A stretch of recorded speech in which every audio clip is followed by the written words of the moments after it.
Shalom. Kita ada di awal daripada tahun dan kita mau supaya sepanjang tahun ini kita hidup berkemenangan, kita hidup diberkati, kita hidup menyukakan hati Tuhan, kita hidup dengan penuh sukacita dan persatuan. Dan kita percaya doa-doa kita, sikap kita, reaksi kita sangat menentukan. Dari pihak Tuhan, Dia sangat ingin menaikkan kita. Dari pihak Tuhan, Dia selalu ingin upgrade. Dan Dia selalu ingin berikan unlimited provision. Tetapi tinggal bagian kita. Apakah kita siap menerima berkat yang besar? Seperti seorang anak yang siapkah kita menerima pabrik, menerima warisan, mengelola semua yang diturunkan oleh orang tua kita? Ataukah kita menjadi seorang anak yang tidak pernah dewasa, tidak pernah akil balik, dan tidak pernah mengikuti jejak orang tua kita? Sehingga ujungnya Tuhan tidak pernah bisa untuk mempercayakan banyak hal dalam hidup kita. Tentukan masa depanmu, tentukan perjalanan sepanjang tahun ini. Karena apa yang kita pilih hari demi hari ada sebab dan akibatnya. Saudara, mari kita belajar dari firman Tuhan, jejak Tuhan yang perlu kita turuti. Kejadian 2 ayat 2 dan 3. Ketika Allah pada hari yang ketujuh telah menyelesaikan pekerjaan yang dibuatnya, berhentilah Ia pada hari yang ketujuh dari segala yang telah dibuatnya. Lalu Allah memberkati hari ketujuh itu dan menguduskannya, karena pada hari itulah Ia berhenti dari segala pekerjaannya. Saudara, ini adalah sebuah kisah atau sebuah ayat-ayat tentang penciptaan. Bagaimana Allah bekerja. Yang pertama, saya mau angkat dari kata 7. Diulang berkali-kali dalam ayat ini. Dan saya berdoa sepanjang tahun ini, kita mau memakai 7 roh Allah. Pada waktu kita mengaktifkan 7 roh Allah, kita berkata, Tuhan, biarlah takut akan Tuhan. 7 roh Allah artinya bukan berarti Roh Kudusnya ada 7, tetapi adalah 7 karakter inti dasar daripada roh Tuhan. Yang pertama adalah takut akan Tuhan. Apakah kita akan minta dan tahun ini apapun yang kita buat, kita memilih yang menyenangkan hati Tuhan. Itu adalah inti dari roh takut akan Tuhan. Tetapi yang kedua ada roh nasihat. Biarlah apapun tahun ini telinga kita lebih cepat mendengar. Saya selalu berkata, ingat, kita punya 2 telinga, punya 1 mulut. Artinya kita harus lebih mudah mendengar daripada berbicara. Kita harus mendengar 2 kali lebih banyak daripada kita berbicara. Ingat, kita punya 2 mata. Artinya kita harus belajar mengamati, saudara. Dan kalau kita mau mengambil keputusan, karena kita punya 1 otak, saudara. Saudara, mari belajar mengamati, mendengar dengan baik, baru mengambil keputusan. Saya berdoa sepanjang tahun ini, roh nasihat, yaitu mengamati, belajar dari orang lain, belajar untuk mendengar daripada Roh Kudus. Tuntunannya, bisikannya yang lembut menjadi kekuatan dan kemenangan kita tahun ini. Yang ketiga adalah roh keperkasaan. Pada waktu kita benar-benar mengaktifkan roh keperkasaan, artinya apa? Ada saat-saat kita akan sangat lemah. Ada saat-saat kita menghadapi bahaya. Ada saat-saat kita menghadapi pilihan-pilihan yang tidak gampang. Ada saat kita menghadapi Goliat yang sangat besar. Disitulah mari kita berkata Roh Kudus, tapi juga roh yang membawa keperkasaan. Mari beri iman. Saya selalu berkata, kalau kita menghadapi yang biasa, itu urusan kita. Kalau kita menghadapi tantangan yang di bawah daripada saudara, ya kita sudah tahu ini biasa, kita sudah terlanjur tahu bagaimana mengatasinya, itu urusan kita. Tapi pada waktu kita menghadapi yang besar, yang beresiko, yang tidak mungkin, yang mustahil, itu spesialisasi Tuhan. Biarkan Roh Kudus yang membuat jalan, biarkan Roh Kudus yang memberikan kita hikmat, biarkan Roh Kudus yang membawa kita dari satu kemenangan kepada kemuliaan lagi yang lain. Saudara, tapi itu baru angka 7. Dan setelah itu dikatakan, ya, maka Tuhan menyelesaikan.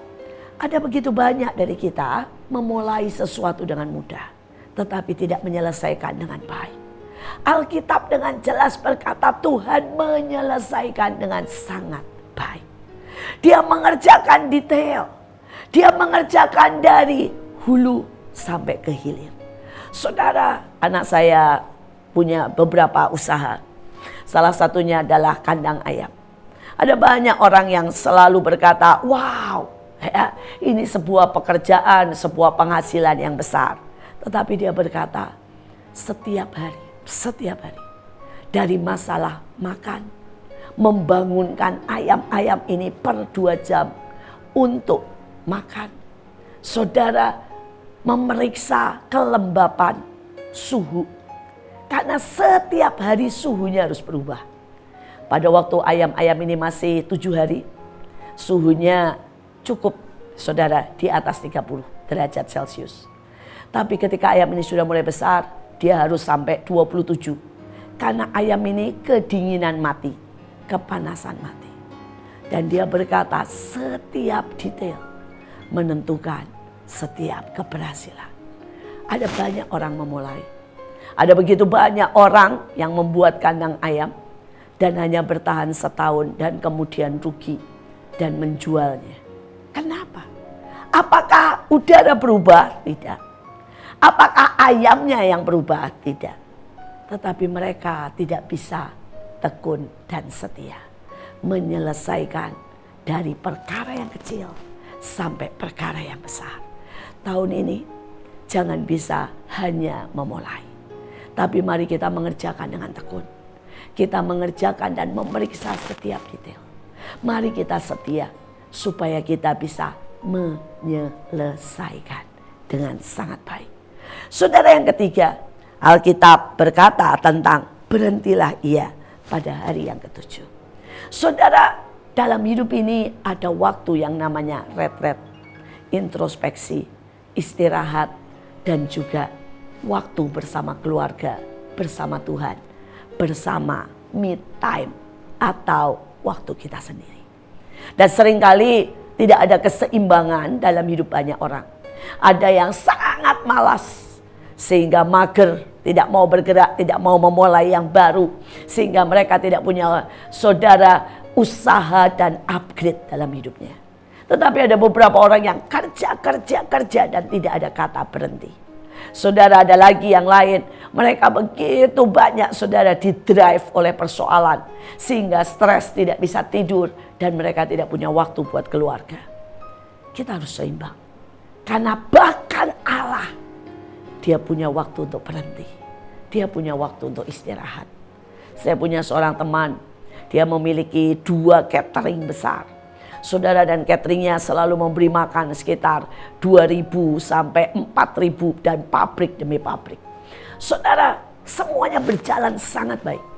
Tetapi kemudian orang berkata, mari bikin lagi yang ketiga. Dan kemudian dia didrive oleh keinginan untuk mendapat laba lebih banyak, keinginan untuk menjadi lebih besar, dan dia membuka yang ketiga. Ternyata karena dia tidak tahu kata berhenti, yang ketiga dia sangat konsentrasi, dan yang ke-1 dan ke-2 loss, kehilangan sangat banyak. Tiba-tiba mutu makanannya menurun, rasanya berbeda. Saudara, terjadi pencurian besar-besaran, dan ujungnya pada waktu dia membangun yang ketiga, hanya dalam 1 tahun semua perusahaannya bangkrut total. Banyak orang tidak tahu kata berhenti, tidak tahu kata enough. Dan tahun ini kita harus menjadi bijak. Tahu kapan memulai, tahu kapan berhenti. Tahu kapan terus maju, tahu kapan istirahat. Saudara, dan yang terakhir, Alkitab berkata Tuhan memberkati. Bahwa apapun yang kita buat untuk diberkati oleh Tuhan. Karena ujungnya berkatlah yang membuat kita berhasil. Berkatlah yang membuat kita kaya. Berkatlah yang membuat kita naik.